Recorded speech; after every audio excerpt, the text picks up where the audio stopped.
All right, there we go. Thank you so much, Rebecca and CJ, for coming out and let's having a little chat about the book. And thank you, Jason and Luke, for dropping in today.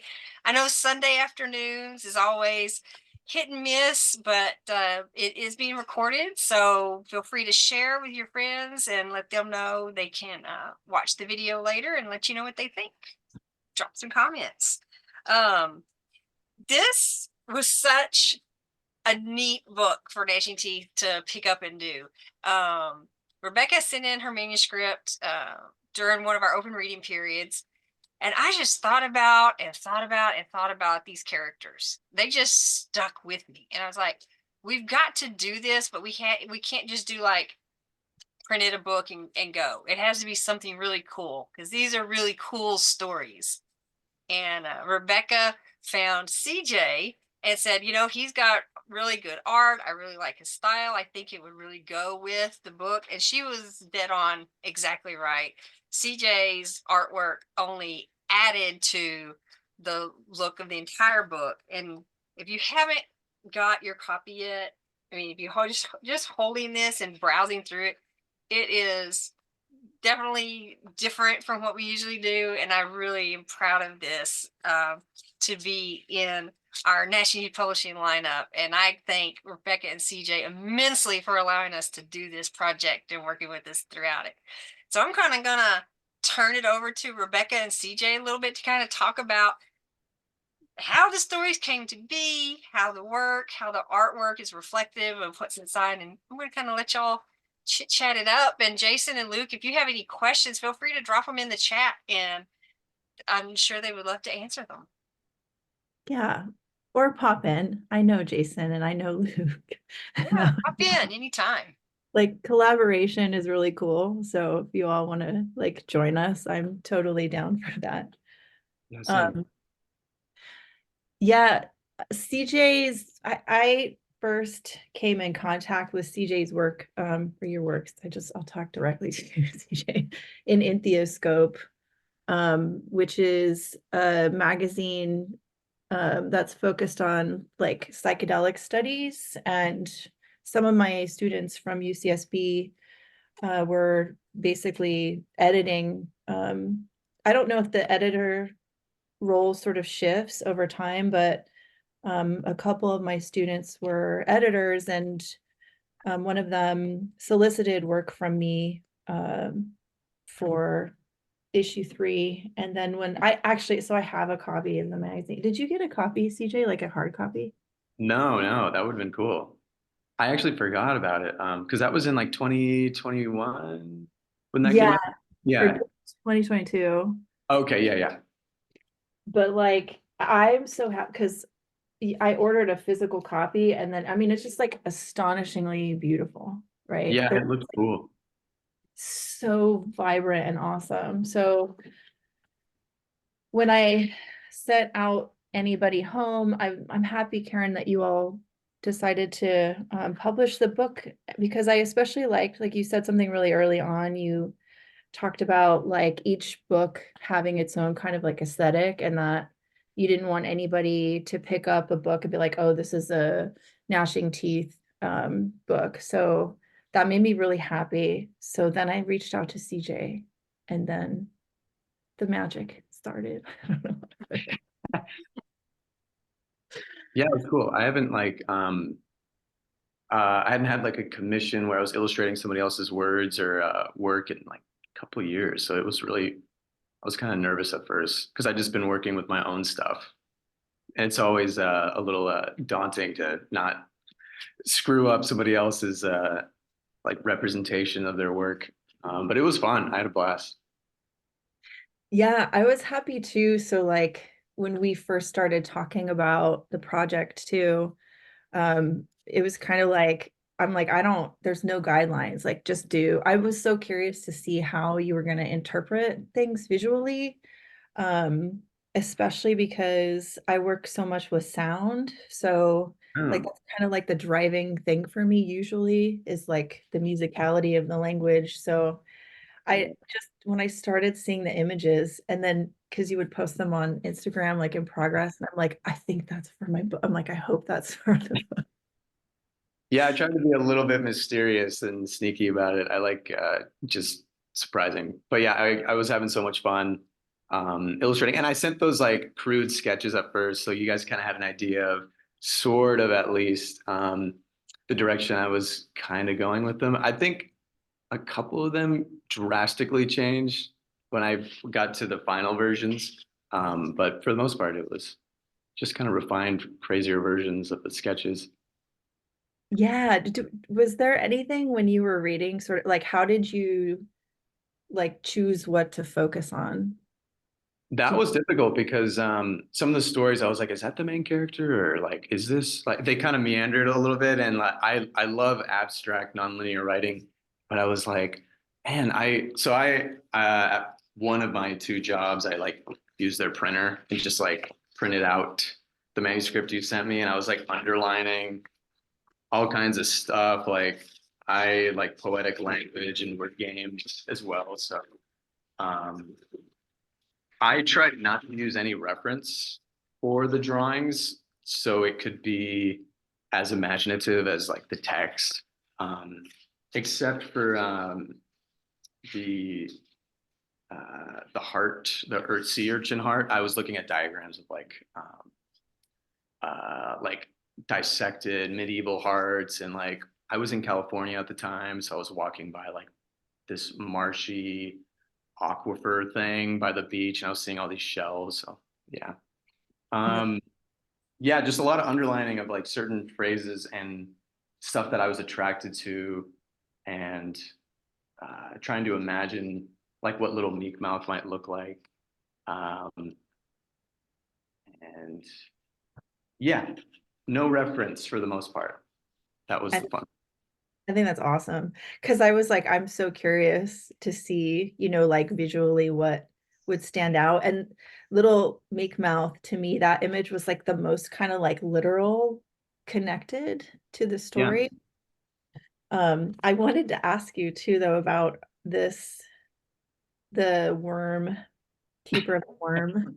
yeah, Like what? I love it, but I want to know your thoughts about it.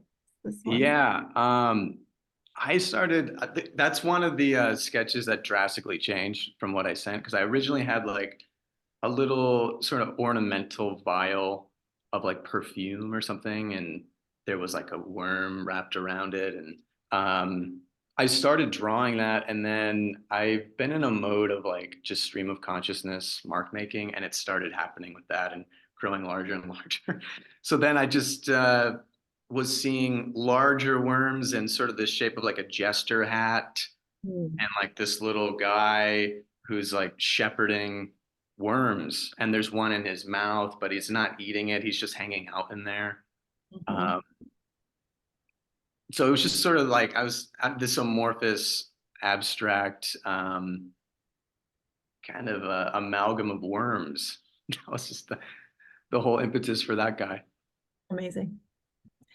Yeah, I mean, that story too. I wanted to also just sort of talk about my students a little bit Yeah, too.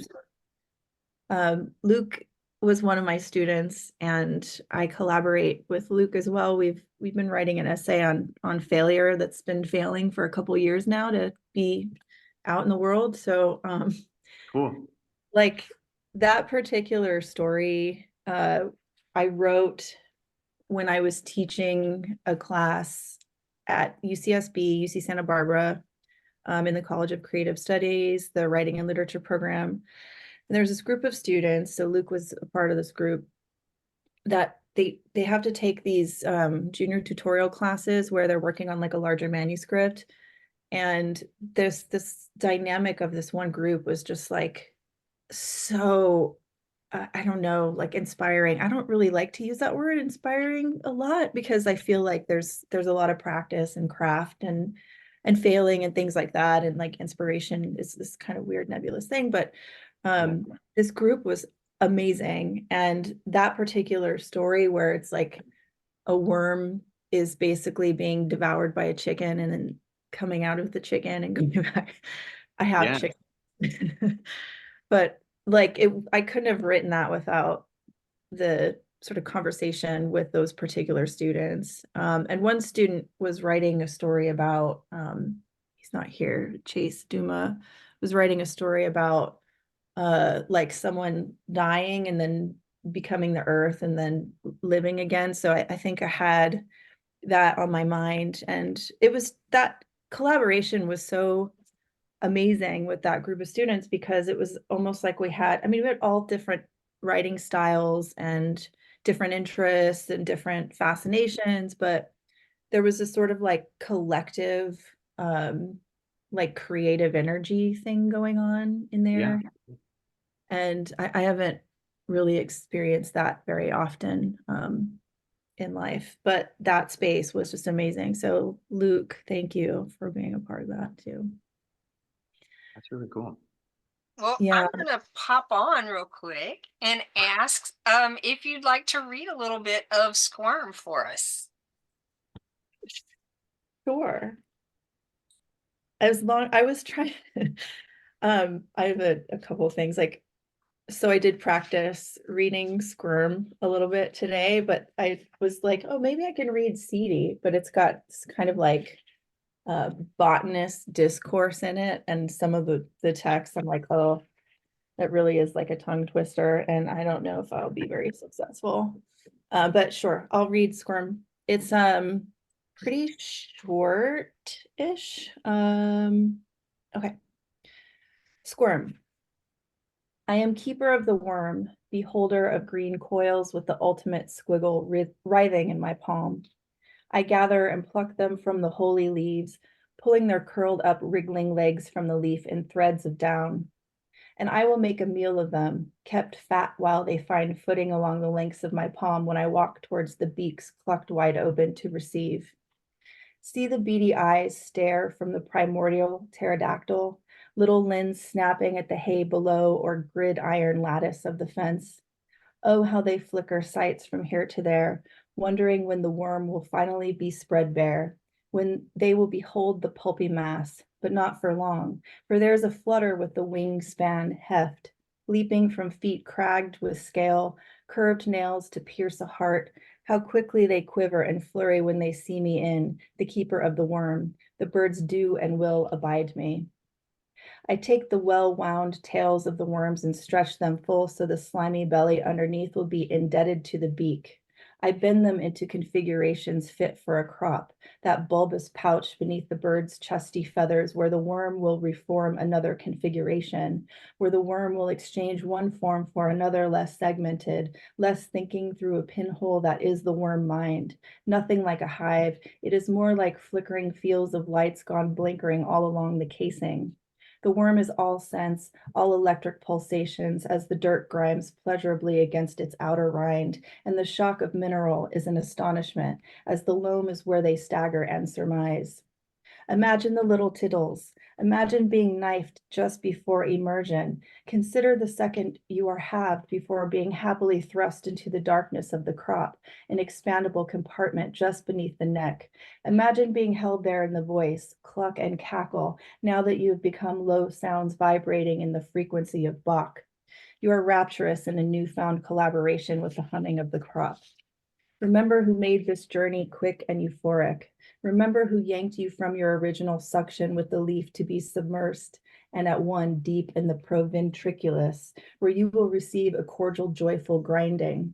Keep momentum there, as it is merely one stop on the way towards residue that passes through the ceca, which is a blind sac. It is nothing to know that the sac is blind, since blindness is a virtue. Know that soon your carousal with bacteria will be the final frenzy, that the cloaca will be full with rusting before you leave the vent. Don't think that in this globulous form you will be spattered and so useless. Don't think that the floor of scratchy hay will keep you as a smudge, purportedly purposeless, for I am keeper of the worm, curer of the splotch. The birds will have no interest in such a stain upon their nests, but I will wait for you to turn to ash as dry as death to provide you with another place that does not offer respite.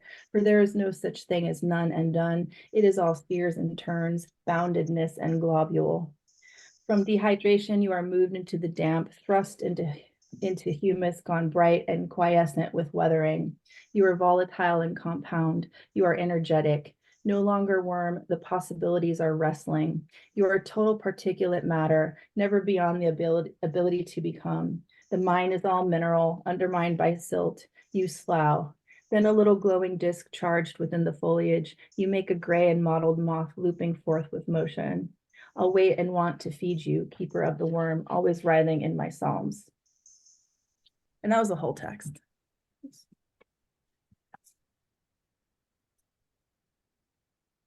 Ta-da! Oh, thanks, Luke. Yeah, that's awesome. That's so awesome. Thank you for reading that. And thank you, Jason. I did hope you saw the picture well enough. I hope I wasn't too shaky with that. Yeah, I did. Thank you. Yeah.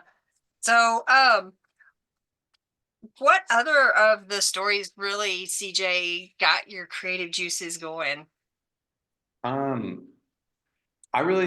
It was funny reading At the Root because my name is all over that one and I never encounter my name in the wild. It's such a weird name that is eternally 12 years old, so I never meet other CJs. And it was the first drawing that I did for the project. And I did it on a plane coming from Arizona back to Nashville. And I like had the whole aisle to myself.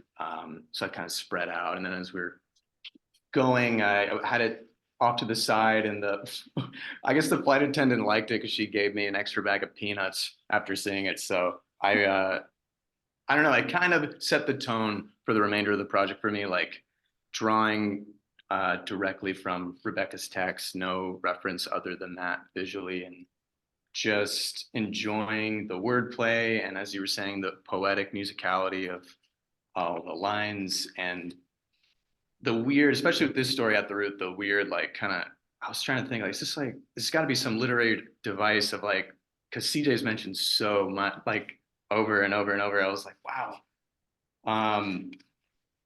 this is interesting. But I really liked drawing footfalls. That was one of the last ones I did. Because that was another compounding illustration that just kept building on itself organically. And going through here, I really liked CD, just drawing the chalaza as like a lounge for these various seeds and like creatures. That one was probably the funnest to illustrate.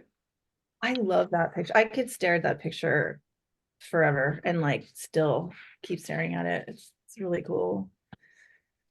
I mean, Thanks. all you know what's really funny about the Squelch, the CJ story is my brain is a little full of like holes and fog sometimes. I mean, a lot. And well into the process, I was like, oh shit, there's a character named CJ and Squelch. Like Yeah. random. But another like interesting connection too is I think that's the oldest story. That is the oldest story in this collection. Mm. I wrote it when I was living and working in Kentucky at WKU. Whoa, that's where I work too, right now. I know. I know, because when I saw on Instagram, like you were with, so WKU has a mascot, for those of you who don't know, that looks like a big red blob. He looks like a big red grimace, Yeah. McDonald's character blob. So like the strangest mascot, I think, probably ever. But you posted a picture and I was like, what are you doing with Big Red? And then you're like, I teach there. Like, oh, Yeah, yeah. Yeah, I thought that was my interview day and I thought I blew it because I was like, is your guys' mascot a walking like red blood cell? Like, what is this? And they were like, what? that's generous of you. It's weird because it's almost like the elephant in the room at that school. Because I don't know if this was your experience, but nobody mentions the mascot. It's like he's there, he's everywhere, but no one talks about him. It's like he's this, like, just ignore him and he'll go away, but he's littered everywhere.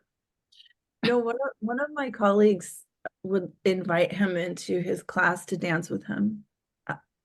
And maybe Huh. that's just the English department. I don't know. There should be more of that. It seems appropriate. I love how he's cast in bronze too, like he's some sort of mythological hero Right. for the universe. He's just a stuffed animal. Yeah, I know. It's Yeah. so hard. But yeah, I was that story, and one of my students, former students from WKU, who went on to grad school at I think at UK, University of Kentucky, Hmm. um, edited the lit mag there for a minute, and he solicited me for work. So that story was published in that journal. And that's actually, it was a part of, I keep thinking about that. That's a part of a novel that I started writing in Kentucky That's cool. too. But and then when I arrived at that part, I was like, oh, this is a story. I found a story in the process. So I might have written 300 pages to find that one single story, perhaps. That happens. I mean, even in visual art, I was just talking to my friend Liz, and she was like, "Oh, I've been doing this oil painting for like 2 days, and I just decided to scrap the whole thing and found this little moment in it that was worthwhile to her." So I think Yeah. that's cool when that happens. I like the sort of sculptural quality of like you got to chip away this large mass. Yeah. Yeah. So Me too. And it seems to come from like excess or exhaustion sometimes too, to find like a little concrete static moment among all the proliferation of things, I think. yeah, yeah, that's awesome. Yeah, but that one was it was funny to read that one. Yeah. And the reason, okay, so CJ and Peach, those are the two characters. The so there's that CJ's repeated a lot because I didn't use any pronouns. I didn't want them to have assign a gender to the two characters. That was really, Interesting. yeah. Um, and like sadly, my goal for that, yeah, yeah, that's it. Or are you But it working? was cool to to see the now that you mentioned that there's it was intentionally like devoid of pronouns. It's like that makes total sense. So I was like, this has got to be some like kind of device because the names are being repeated, and visually it looked interesting as just like to see the text with the names like this onslaught of names. Yeah, so I'm teaching a class right now on the sentence. So it's a fiction workshop. And I keep thinking about different ways that sentences are sort of like little embodiments too. Huh. And what, like the difference between embodiment across different art forms. So like, I feel like visual art, I was thinking about this morning, because it's sight, right? You're like looking at an object that can be sort of like 2D or 3D. There's a clear kind of embodiment of the world or materiality of it. But when you're working with language, because I mean, it's visual, it's on the page, and it does have a kind of texture to it, but it's sort of flattened, and the texture happens in the conceptual realm, like in your mind. So I'm thinking, like I mentioned earlier, I work with music, musicality. I'm going to do some experiments in my class to try to see if I can have students work with notions of embodiment at the sentence level. So like, what would, like if there were a sentence for this image, and I'm not talking about like description, but I'm talking about like texture and, like, I don't know, broadening the scope of the 2D. If this were to be embodied in a sentence, what would that sentence be? That's a fun exercise. I don't know if Yeah, it's gonna work, but we're gonna try it. yeah, yeah. It's definitely like yeah, more poetic than just like that's a cow and there's landscape. Right, right. Like if there, because there's an energy to stuff, right? Like not to get all so totally Californian for a second, but No, it's here in the South too. Like, if there's an energy there, like, how would you translate that onto the page, you know? For sure. Do you, because you do work with like, you incorporate text in your images too, like, Oh yeah. how do you think about text in terms of visual art? I mean, sometimes it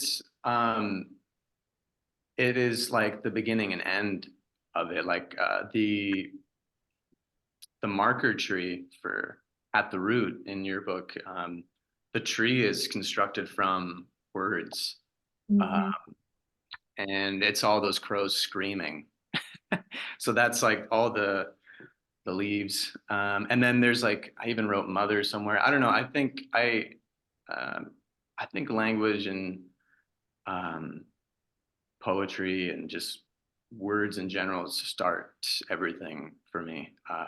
Oh, And it's just that it's not enough. So like the illustration work or animation, music, whatever it is, it like animates it to another degree, which I feel like is really necessary, which I think is what you're looking for with what you were just describing is like, how can we get more mhm. from just the word? Um, and that's always kind of the quest. And that's the fun challenge to like find that puzzle match between like what you wrote or like maybe a poem I've written and then uh, trying to catch more like flies with honey than vinegar or sometimes because it's hard to read. Sometimes people don't want to read. So um, the image, it can like draw someone in to look more. Yeah, I was actually thinking about that this morning too, like, because my work isn't easy. It's not like a beach read.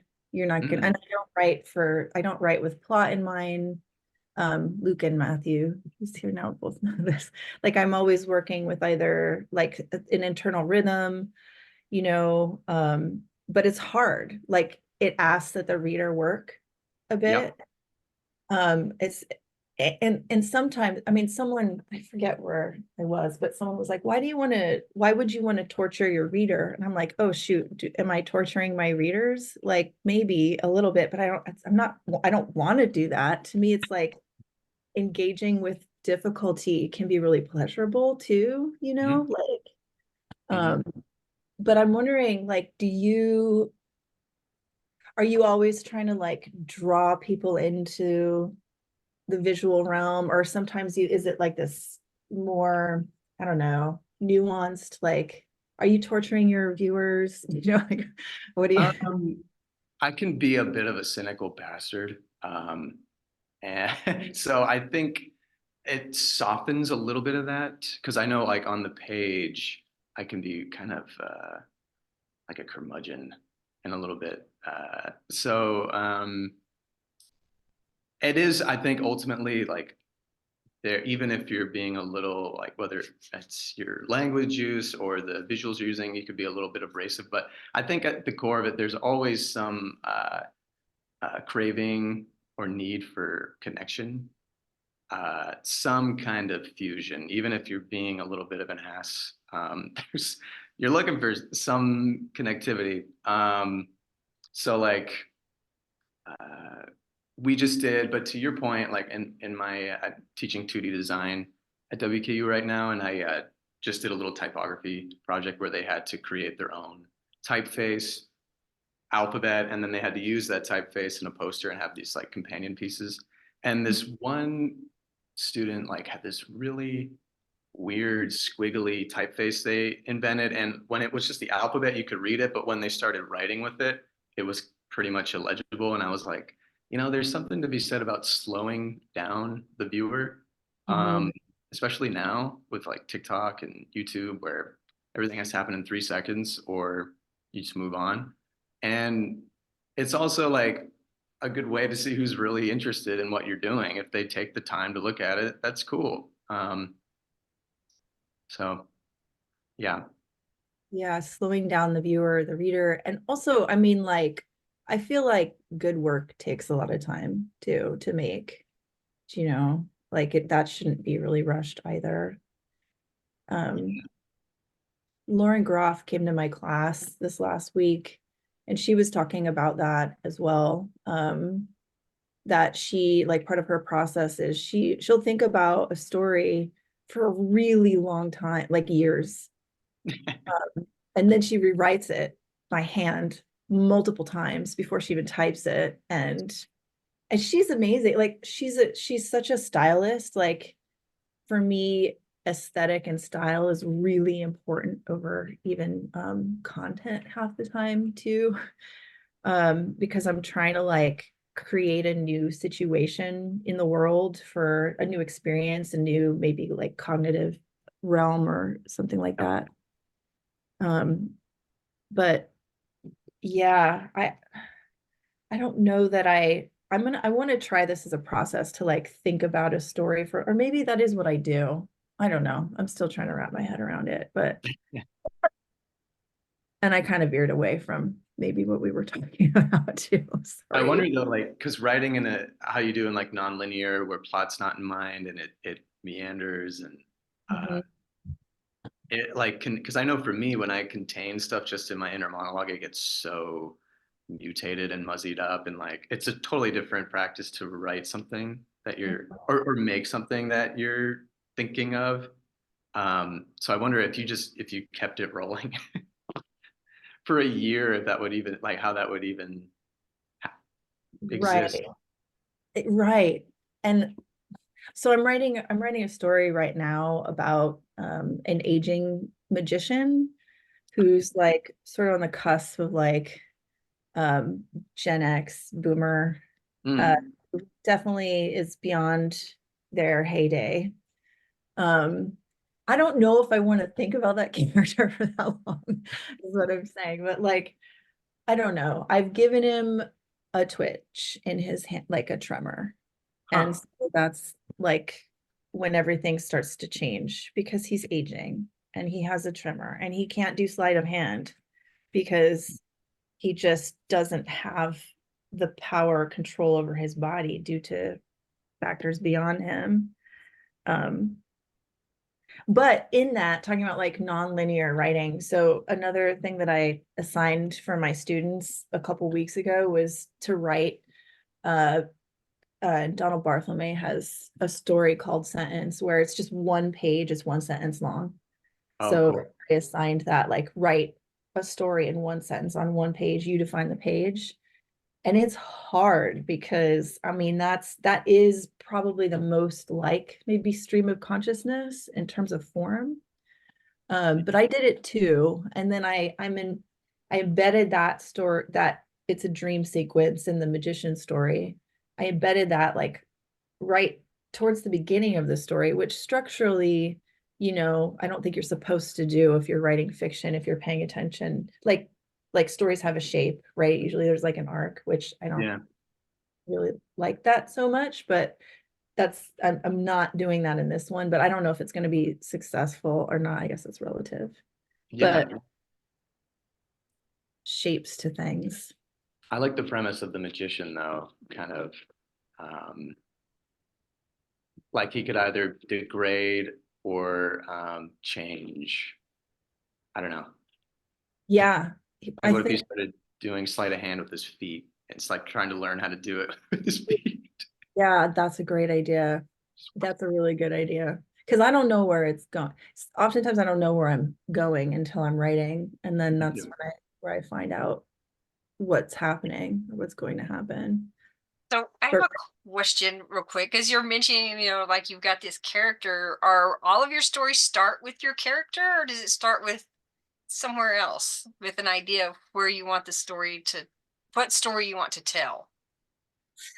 yeah, usually they just start with like language itself or some sort of, I don't know, musicality. Like, it's my ear. One of my poet friends described another poet as having, like, a hard ear, and I think that's my ear is pretty hard too. But usually there's some sort of, like, rhythm and sound, and then through that I find characters often. But it depends. Like, my novel, which was my dissertation, that, because I was working with a historical figure and then two other writers that have my same name as characters. I had to start with characters because, or the people, because that's was kind of like the focus of that book. It was about authorship. But usually I write to figure out where I'm going instead of trying to there. Okay, so actually the novel that I mentioned earlier, and I've mixed up two of the stories, but it's the Squelch, the CB and the people driving in the semi truck. That's from a larger novel. That is the first sort of text that I had a plot for, like a storyline. And then I was working with that. But even along the way, I didn't know all these cool things started happening within the context of that writing that book that like I just didn't expect. There's no way I could have known. I thought of the plot line first, then the characters sort of came into focus. And then as I was writing, the plot lines started forming. Who knows if I'll ever finish that book. It might, again, that might have been just maybe that story came out of the book. I don't know. But I keep thinking about it. But yeah. And CJ, you said that you start with like words primarily. It seems to stem from there. Yeah. Interesting. Yeah, I like to write little poems. I'm having to do a lot of academic writing right now, which is a huge slog for me. I can't stand citing stuff and formatting and page requirements and all the drudgery of academia writing. But I don't know, it's just there's so much fodder for ideas and just like our language. And English is so stupidly complicated Mhm. that I kind of love that. Mhm. um, yeah. And I don't have a very I don't have like a vibrant imagination visually. It's more conceptually with ideas. So it's I can't really, like you were saying, how you have to start with a process to kind of um, get some momentum. Like I know it when I see it, but I don't have it in advance. And language helps to kind of anchor or at least direct where it might go. That's Interesting. kind of my cheat code, I guess. Anagrams too. I love anagrams. That's kind of like a big cheat code to figure things out for me. Do you like the work of the Oulipo writers? I'm not sure. Oh, they were like, they put so many constraints on themselves as artists, as writers. Like one of the novels, Georges Perec A Void, translated from French, doesn't have the letter E, but they're so they created these like formulas. It's kind of like Italo Calvino's If on a Winter's Night a Traveler, that book, Mm, the Oulipo experience. I think you might be interested in them if you're into like anagrams and language and stuff like that. I'm writing it down. Yeah. Do you play music too? Yeah. But it's just for me. Like it's all just, I have no, I'm not an aspirant musician, but I do love music um, a lot. Yeah, same. And Jason in the meeting moved away to Berlin, but Jason was the bass player for a band that I used to play in. Oh, Um, yeah. So I always am interested too in like what other art forms inform somebody's sort of like primary art form that they work in. yeah. Definitely music, like writing little lyrics and melodies for sure. Um, uh, I don't.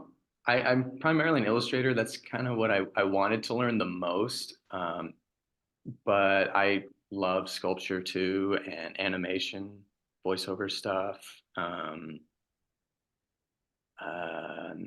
skateboarding. That was like my first love as a kid, which definitely influenced a lot of sort of like visual preferences for things. But then as I got older, I learned like so many skateboard companies are just kind of thieves of intellectual property. Like they would just kind of take images from obscure books or things like that, which was a little bit of a bummer. But it did introduce me to a lot of things. Oh, a lot. I love fiction novels too and biographies. Favorite things to read. Movies. It's like probably my favorite thing to just hang out and do. I always go to midnight movies here at this like local indie theater by myself with like 5 other freaks with their Skittles. Um, so all that stuff. Clothing, thrifting. Yeah, Yeah. right on. Very cool. Does anybody have any like questions for us? Silence. It's the Zoom effect. I know. Well, I guess I'm going to ask another question. So I keep going back to the cover, and I keep finding all these little things hiding in the cover. And can you talk a little more about that? Even on the back, just little things hiding in there. Features. Yeah. That's a really large piece. It's probably like a little over 6 feet long. And that's like probably half of it from like that gatefold cover front to back.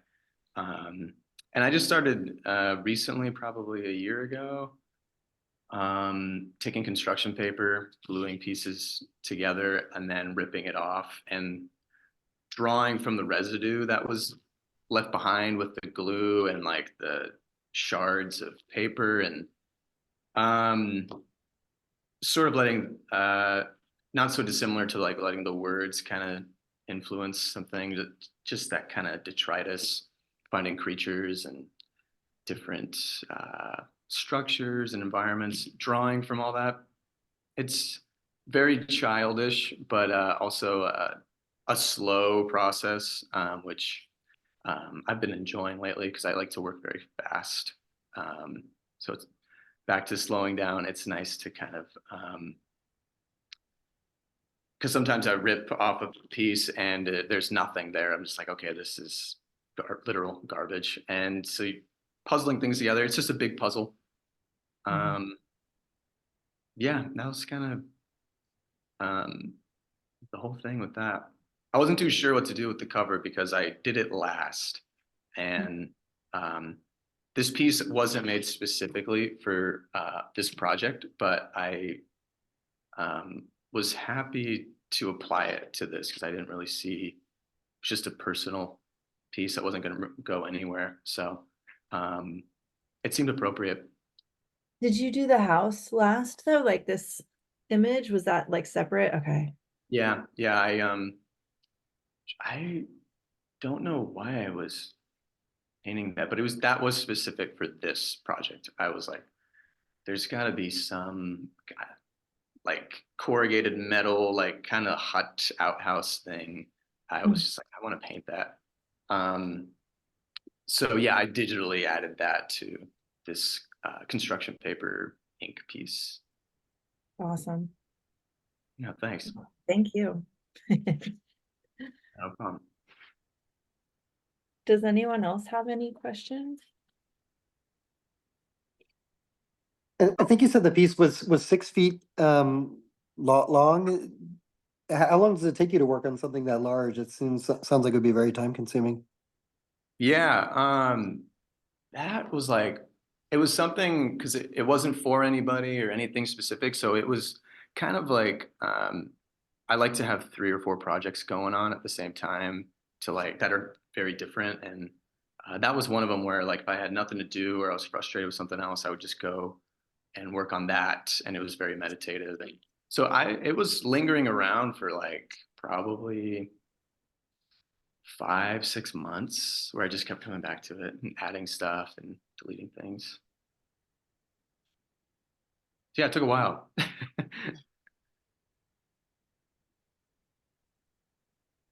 In that same vein, Rebecca, how long did it take you to write all these stories? You said some of them were much older. Yeah, so I guess the first one in here was from maybe I wrote in 2016. And then the most recent is the first one, the Doomies story, which is probably my favorite piece in here is the first one. I think most of the, let's see. Yeah, Shell Back Home was 2020. Doomy's recent, I think about a year ago, maybe was when I wrote that one. CD, The Little Green, and Squirm, all around the same time, I think, last year, perhaps, or the year before, something like that. But so they're all fairly recent, except for Shell Back Home and Squelch and At the Root. Those are a little bit older. But yeah. Hi, Matthew. Oh, that's a good question. Which works or authors is anybody home in conversation with? So I like the grotesque. And I was thinking a lot about, I don't know, I read this really great book called A Doll's Alphabet by Camille Grudova. It's super fairy tale, unsettling, like kind of body horror stuff, beautiful poetic language. That was on my mind for I think especially like the last story, Shell Back Home. Camilla Grudova. There's a writer, French Canadian writer named Gaëtan Saucy, who does similar kind of like magical realist, really language based, kind of unsettling, very visceral work. A book that I like of Saucy's is The Little Girl Who's Too Fond of Matches. Angela Carter, generally and always, and a whole lot of poems and poets that are just kind of like always rattling around in my mind. Anne Carson, Wallace Stevens, Dylan Thomas, Gertrude Stein. Yeah, so I think primarily those writers, but especially like, yeah, Grudova, Angela Carter. I try to write sometimes like a little more realist or domestic fiction, but it's very hard for me to kind of like write like a straight sentence. But yeah, thanks for that question.